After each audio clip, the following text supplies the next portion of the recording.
Hello and welcome back to the Root Cause of Success podcast. I am Kip and this is my wife partner Marina. And this week, last week we talked about masculine and feminine energy because we're in February, the commercialized month of love and emotion and all things Cupid. So to kind of keep that going and build on what we talked about last week, this week we're going to be talking about emotions and the difference between positive and negative emotions. And I know that sounds like an oxymoron, but then true negative emotions, like when it's kind of toxic, which is baggage, is what we refer to it as. And because a lot of people come to us and like, can you just make it where I'm not angry anymore, or make it where I'm not sad anymore? And it's like, well, no, we can't do that at all. That's horrible for your health, horrible for ecology. There are reasons, there are positive reasons to have what we can, most of us tend to call negative emotions, things like sadness, anger, and fear, and all of that. But where it gets toxic and where it gets, sabotaging is when it's baggage. So, and into with the podcast, we're going to relate it to success. So, why is emotion, why do you think emotion is important in the context of success? It makes me think a little bit of the episode that we did on responding versus reacting. And when you understand emotion better, you are much better equipped to respond in a situation coming from a place of personal responsibility, as opposed to just being in reaction and just kind of like, a reactor, this reactive mode where something is just being thrown out. So yeah, like you were just saying, they're part of us. They're really important. They are what makes us human beings. They are what makes us who we are. So yeah, we're not talking about completely eliminating any emotion, really, because all of them are important. But when you understand how they work and when you can identify in the moment, okay, this is an appropriate healthy emotion and this is where it's out of proportion and now something else is being triggered, when you can tell that difference, that's when you can really set yourself up for success in a really big way. And I think that's the thing, so many people come like, get rid of my anger, or I don't ever want to be afraid anymore. I want to be brave or whatever it is, and never be afraid anymore, never feel fear. Well, those emotions are very important for, especially for success, as well as we're going to outline through today's episode. So how can emotion get in the way of success? Like, where do they cause issues, let's say? So when it is baggage, and well, back to like what you the episode you referred to with reaction versus response, it's that, think about I think we've all experienced at some point where a supervisor, manager, some form of leader, boss at work. I know I saw it a lot as a teenager. I worked several years in restaurant business. I was actually raised in the restaurant industry.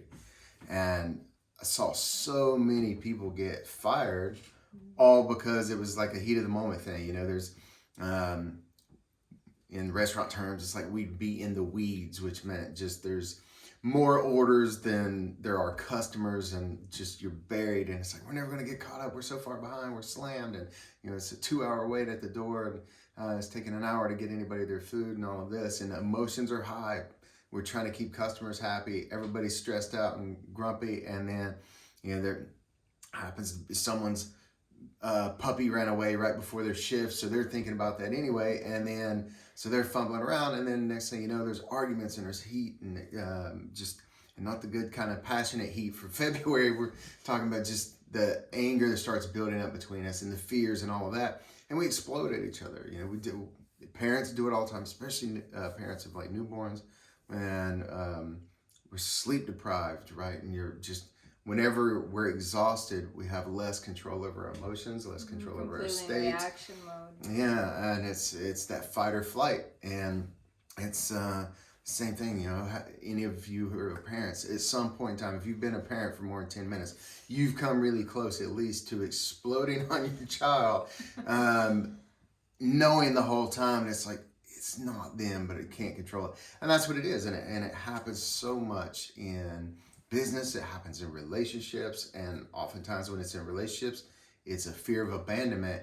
even though it comes out in a way that will push the other person away, it's actually a cry for help, a cry for love, attention, affection, all of that. Yeah, it gets in the way so many times, because as soon as we allow it to blow up to that point, it affects the other person and impacts them. And if they're not in a state where they're able to stand strong during that, and men, we have to do this quite a bit because women are constantly testing. It's a genetic thing. It's part of life. And if you falter on that, then you come back and it becomes this retaliation, and it really blows out of proportion. And another aspect I want to talk about, especially in Western society, where this whole idea of emotion becomes toxic, is when we're taught to ignore the emotion, to not allow ourselves to experience it or express it. So, oh, you're sad? All right, let's go out for drinks. Let's do something to distract you. You're hurt? Just go on the next date or whatever. You're heartbroken? Just do something to distract yourself, to anything to not allow yourself to sit in that state. Oh, you're angry, you have an anger issue, you need to, calm down and all of that. So it becomes this problem where we're not even allowed to process the emotion. And again, like I was saying in the beginning of the episode, we are human beings. This is part of what makes us who we are. It's like making breathing a problem. Like, it's just, we need to be breathing in order to be alive and survive. And emotions are just like that, including the negative emotions like anger, sadness, fear, hurt, all those other emotions. So one of the biggest problems is when emotions are not fully experienced, when we don't allow the emotion to fully wash over us, be present with it, feel it in that moment, and then do the next thing to respond properly or do whatever it takes to then shift the state. Because this is the thing, we don't want to stay in that emotional state for a long time. But again, in Western society, it's like skip altogether. It's constant emotional bypassing. What can I do? How can I numb myself out just so that I don't feel these emotions? So I would say part of the problem with success is people don't allow themselves enough to feel these emotions, and it's so important. Yeah, I remember when we started this journey, was heard a story that a lot of Aboriginal tribes and indigenous cultures, specifically in Hawaii, whenever someone's baggage comes up, instead of everybody being like, oh, there's no time for that, put it away, or oh, you're weak, because you're having this emotion, the tribe actually comes together and they celebrate. They actually have a celebration. And the reason why is because they're like, okay, that's the Inihu Pili in Hawaii, right? Mm-hmm. Yeah, which is the subconscious mind. It's like, that's the Inihu Pili's way. I used to be able to say that so much better. That's your unconscious mind's way of letting you know, okay, you've learned what you need from this. It's time to throw out the trash. But instead, in Western culture, and specifically the United States more than anywhere, we're taught to, nope, there's no time for that. You've got to work, you've got to be more successful, you've got to get more Instagram likes, you've got to push your kids through school so they can, be your bragging right at the neighborhood, at the neighborhood barbecue, and like, you've got to make your parents proud, and you've got to make your kids make you proud, and like all of this, and go, and just busy, and it's take another pill, have another drink, do whatever you've got to do to cover it up, go on a shopping spree, but don't ever face it. Save that for when you're by yourself. But then when we're by ourselves, it's too much to take on, and we're scared of it because we've never been taught how to actually be with it. And it becomes this, it starts when we're a kid. I mean, so many times, because again, like as parents, we're busy. We've got all this stuff going on. And then when a kid is having a meltdown, it's like, it's not convenient, because it's one thing. Baggage and emotions are not about our convenience. They are about our growth. And so in that, they come up many, many times when it's inconvenient. And the reason for that is because we're living our lives. And that's the time it gets triggered. That's the time the lid gets taken off. When you're sitting alone in your room, just kind of hanging out, there's not much to activate it, to hit that button. And I remember I was working with a coach, and this was, I had things were going on in the relationship, and I was in a deeply hurt state. And I remember reaching out to my coach. I think we were texting or something, and I said, I'm so hurt right now. Like, I just want to like there's so much pain, I just want to cry. What do I do? And I reached out to her hoping she'll give me some technique or something to do just to, get out of this state. And she just said, then cry. Allow yourself to cry. Allow yourself to just be with it. And yeah, there was this moment of like, but I don't want to. Like, I want to push this away. I want to do something to get rid of that's this. no fun. Yeah, nobody really wants to go through it. But I, at that point, I had also done a lot of this work, and there was a reminder, like, yeah, that's right. Like, this is a time, as uncomfortable as it is, to allow myself to be present with whatever it is that I'm feeling, because there's wisdom in that, there's messages in that, and if you really listen to how you're feeling and allow yourself to experience it, it will wash over and pass on. And the problem is when we don't experience the emotion, it actually gets trapped somewhere in our physical body. And, that's how baggage is formed, is when there is no time for the unconscious mind to process the emotion in the moment as it's happening. It gets tucked away. So don't think that if you're doing something to distract yourself or numb yourself out from the emotion, that it's actually going to go away. All you're doing is you're ignoring it, and it just sits quietly in the corner and builds up steam and pressure. It's collecting interest. And that's where it's the big blow up, and it's never convenient, right? So it's like holding a giant beach ball underwater and just keep trying to keep it under, and then eventually it pops up. So allowing yourself to actually process the emotion, there's so much in that. So let's talk about the other side of how can we be more successful when it comes to emotion, and of course, particularly the negative emotion. I think first thing right off the bat that pops up for me is not judging it. Going like Planet Fitness, have a judgment-free zone. I'm talking to everybody here, but especially the men. We tend to have had it beat out of us even more. But even now, in the last, especially in the last decade or more, women as well, because it's like, oh no, you got to show up a powerhouse woman, so you got to be strong, because don't be emotional, because you're in the business world, and that's not business-like. And it's like, or we're taking workforce, any kind of. Yeah, and it's like we're actually taking our power away. Like that's the by doing that, because it's cleansing to feel the emotion and express. It's not fun, but it's how much fun do you really have in the shower? But you take them quite consistently. So it's kind of the same thing, just not judging yourself for having the emotion. You're human. You're designed to have this. So you're actually perfectly showing up how you're supposed to, and just allowing it. And it's the thing, just holding that space. And we know it's not always convenient, and you can't be in a board meeting or at work or dealing with taking an order from a customer and break down crying and give them your life story. So yeah, sometimes you have to kind of put it away. But in that moment, set up an agreement with yourself right then and be like, okay, can't deal with this right now. But tonight at 7:15, I'm going to put on a movie for the kids, and I'm going back in the closet and I'm going to scream into a pillow or cry or whatever it is you need. Hop in a bath, do whatever. But yeah, set that up and make that commitment and honor it. Yeah, I like that. The being kind of like a little alien reporter, like, okay, what is going on right now? What am I feeling? What is happening? And then make the distinction, is this, so what we teach and what we use in our technique, what we teach to our students and we use with our clients, is the idea of, is this in proportion to what is happening? Is this warranted?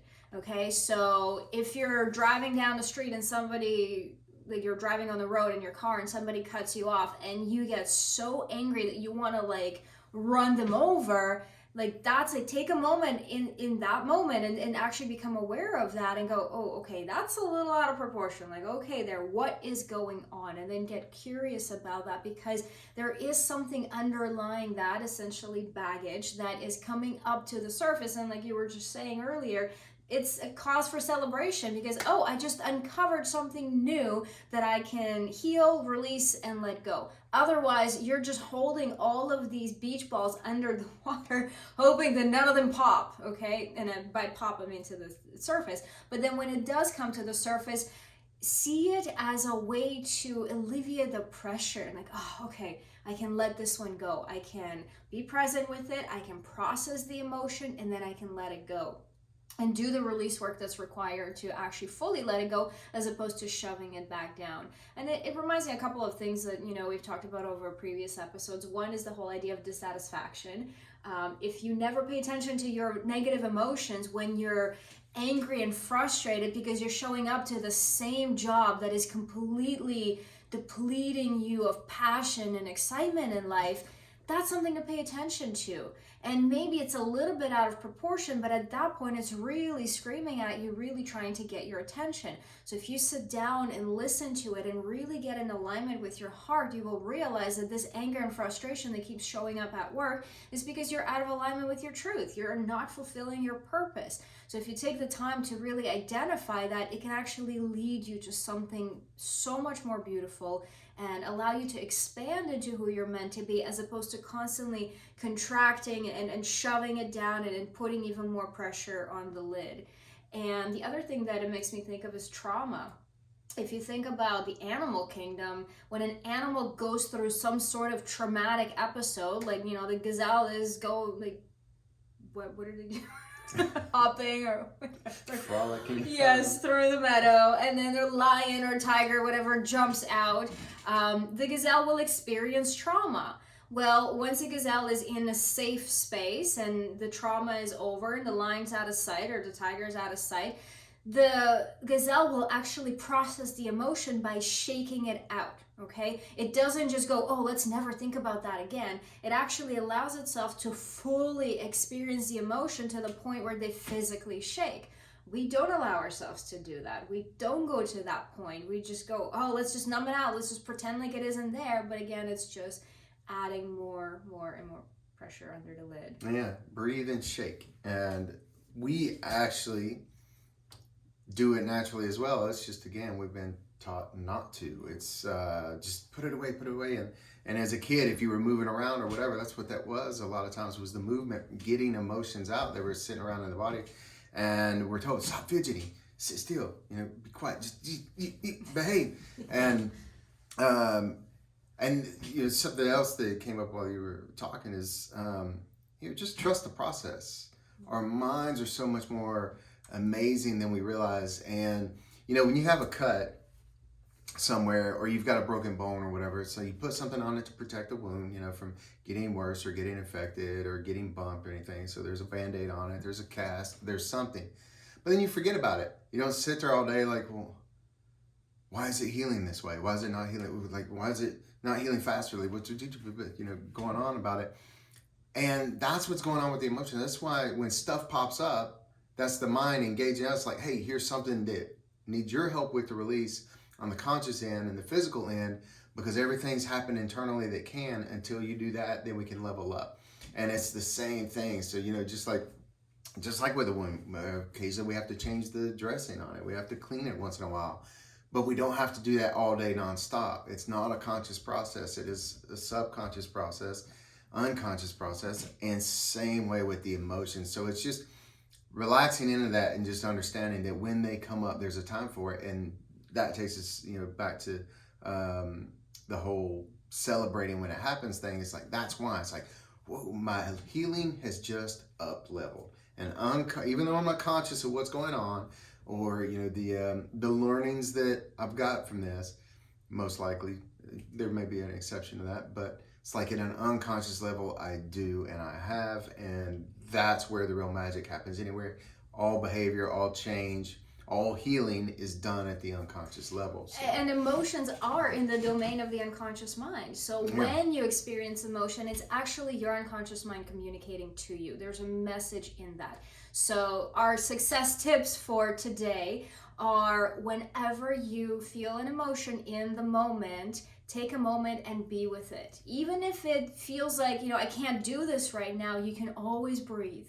You can always pause and take a couple of deep breaths. And then just tune in and ask yourself from that, you know, like little alien reporter, it's going, okay, what's going on right now from the detached perspective? What is happening right now? I am feeling this emotion, okay? I'm aware of it, I acknowledge it, and then take a look at it a little deeper. Like, okay, what's really going on here? Is this appropriate, or is this a little bit of, and I don't want to use the word overreaction, but that's something that we tend to use in Western society. But is it out of proportion? Is it inappropriate to the level of what's happening? You dropped your cup and you spilled a little bit of your coffee. Is it appropriate that you break down crying afterwards? Depends on the coffee. Depends on the coffee. I've had a few worth crying about, but that's the thing, is they make that assessment in the moment. Is this appropriate? And if you feel like, okay, something else is going on, I'm reacting in a much bigger way than is called for with what's happening, then to do deeper release work, digging work, and find out what's really going on, get to the root cause of it, and then release it. And if you go, you know what, my boyfriend of 10 years all of a sudden walked up to me and said, I'm done with you, and walked out the door, and my heart feels like it's ripping and I want to break down crying, I'd say that's a little bit more in the appropriate realm. So allow yourself to experience that emotion. And instead of making, like you were saying, instead of judging yourself and making yourself wrong in that moment, just allow yourself to experience it fully and see, wow, this just happened. And this reaction, this emotion, this emotional response is appropriate and actually healing if you allow yourself to experience it fully and go all the way through it. Yeah, appropriate in the moment. And then also paying attention, okay, boyfriend of 10 years, just out of the blues, like I'm done. Yeah, you're going to get emotional then. If not, I would be concerned about that. But then if it's like 3 or 4 years later and you're still upset about it in any way, shape, or form, really, it's like, okay, there's something to look at there too, because you haven't allowed the processing and given yourself the healing time. And it's going to carry on in future relationships. So it's that, like, pay attention, like, what from my past is still bothering me? Like, if I think about it right now, I can get emotional. Like, what is that? And sit with it, journal around it, brainstorm around it, go for a walk while you're thinking about it to keep energy moving, whatever you've got to do, but just pay attention to those areas. Yeah, and remember, emotion, it's an emotional state. Emotion sparks, okay? It's not something that we stay in constantly. Emotion goes up and then it comes down. So if you allow yourself to do the full ride, the full going all the way up to the climax and experiencing it fully, and then allowing yourself to actually come down and close the loop and complete the cycle, like go all the way through till the end, where you actually feel, you've cried it out, you screamed it out, you punched the boxing bag or something, and you've let it out, and then you go, okay, all right, it's not so bad anymore. It's not as intense anymore because you've actually allowed yourself to complete the cycle. And then you can take the next step of assessing, okay, what just happened? What is in there? What's the message? What do I need to take a look at? How is this helping me grow as a person? And yeah, take that deeper look at it. Yeah, just recently read an article somewhere around the new year. And they said, if we sit and allow ourselves to process the emotion, especially in real time, they're like, even the most traumatic of events peaked within 17 to 20 seconds, I believe. And it's the same thing if you think about the gazelle that's shaking and breathing, panting, they'll do it for just a few seconds and then they're done and then they move on with their life. And if we would do that instead of dancing around it and avoiding it for months and years, then we can begin the healing process much sooner. So. And essentially trauma and baggage is created when that peak happens and then we cut it off. We don't allow the emotion to actually subside. We don't allow it to come down. It's like, and then gets locked in at this highest point.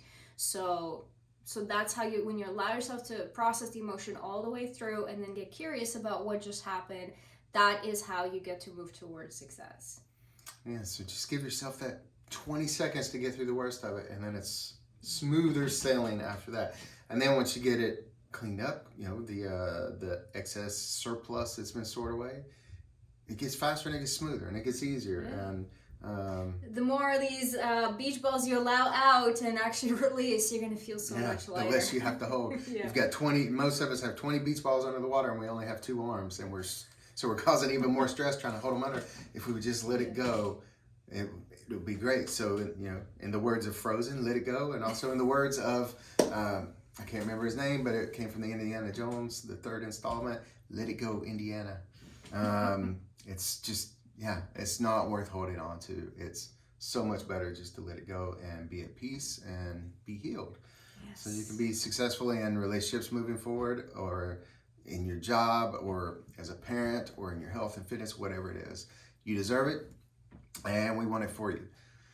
So that's it for this week. Yes, 'cause thank obviously you we could so go on much for forever. being here. This is the Root Cause of Success podcast. I'm Marina Brooks. This is my hubby Kip. And we are in many different places on the internet. So there are a lot of ways that you can connect with us and tap into the different resources that we have to offer. So, of course, we have this weekly podcast. We are on Instagram and Facebook at Brooks Empowerment, sharing lots of resources and tips in there. And, of course, we're also on YouTube. We have lots of videos from sharing value to really powerful testimonials from our clients to all kinds of stuff. So again, thank you so much for being here, and we look forward to joining you again next time.